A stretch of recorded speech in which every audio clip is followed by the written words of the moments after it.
ಮದ್ದೂರಿನ ಗೆಜ್ಜಲಗೆರೆಯಲ್ಲಿ ಈ ವಿಲೀನ ಪ್ರತಿಭಟನೆ ತೀವ್ರಗೊಂಡಿದೆ. ನಗರಸಭೆ ಪಂಚಾಯಿತಿಗಳ ವಿಲೀನವನ್ನ ವಿರೋಧಿಸಿ ಹೋರಾಟವನ್ನ ನಡೆಸಲಾಗಿದೆ. ಗೊರವನಹಳ್ಳಿ ಗ್ರಾಮ ಪಂಚಾಯಿತಿ ಗೇಟ್ಗೆ ಬೀಗ ತುಂಡರಿಸಿದ್ದಾರೆ ಗ್ರಾಮ ಪಂಚಾಯಿತಿಯ ಸದಸ್ಯರು. ವಿಪಕ್ಷ ನಾಯಕರಾದಂತಹ ಅಶೋಕ್ ಸಮ್ಮುಖದಲ್ಲಿ ಪಂಚಾಯಿತಿ ಬೀಗಕ್ಕೆ ಬ್ರೇಕ್ ಬಿದ್ದಿದೆ. ಇನ್ನು ಗೇಟ್ ಬೀಗ ಒಡೆದು ರೈತರು ಮತ್ತು ಸಾರ್ವಜನಿಕರು ಹೋರಾಟವನ್ನ ನಡೆಸಿದ್ದಾರೆ. ರೈತ ನಾಯಕಿ ಸುನಂದಾ ಜಯರಾಮ್ ನೇತೃತ್ವದಲ್ಲಿ ಗ್ರಾಮಸ್ಥರೆಲ್ಲರೂ ಕೂಡ ಒಳನುಗ್ಗಿದ್ದಾರೆ. ಮದ್ದೂರಿನ ನಗರಸಭೆ ಮೇಲ್ದರ್ಜೆಗೇರಿಸಿದ ಸರ್ಕಾರದ ನಡೆಗೆ ಆಕ್ರೋಶವನ್ನ ವ್ಯಕ್ತಪಡಿಸಿ ತಮ್ಮ ಹೋರಾಟವನ್ನ ನಡೆಸಿದ್ದಾರೆ.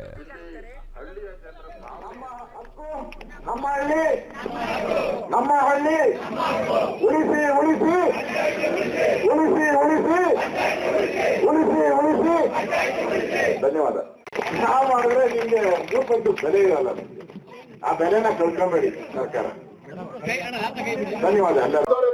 ತೀರ್ಮಾನ ಮಾಡಿದ್ಮೇಲೆ ಈ ಯಾವ ದೊಣ್ಣೆ ನಾಯಕ ಕೇಳಕ್ಕೆ ಜನ ತೀರ್ಮಾನ ಮಾಡಬೇಕು. ಇಲ್ಲಿ ಬದುಕುವಂತ ಜನ ನಗರಸಭೆ ಆಗ್ಬೇಕಾ ಗ್ರಾಮ ಪಂಚಾಯತಿ ಆಗ್ಬೇಕಾ ಅಂತ ತೀರ್ಮಾನ ಮಾಡೋದು ಅಲ್ಲಿ ವಾಸ ಮಾಡೋ ಜನ, ಅಲ್ಲಿ ಇರೋ ಜನ.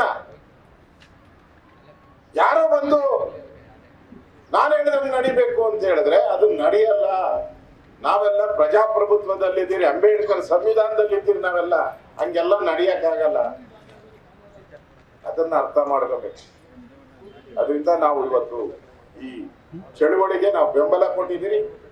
ಇದನ್ನ ವಿಚಾರವನ್ನ ನಾವು ವಿಧಾನಸಭೆಯಲ್ಲೂ ನಾವು ಚರ್ಚೆಯನ್ನ ಮಾಡ್ತೀರಿ. ಅವಾಗ ನಮ್ಮ ಜಾತಕನ ನುಡಿದವ್ರು ನಮ್ಮ ಚಲವಾದಿ, ಇನ್ನಿರೋದು ಒಳಿತು ಮಾಡು ಮನುಷ್ಯ, ನೀನಿರೋದು ಇನ್ನು 2 ವರ್ಷ.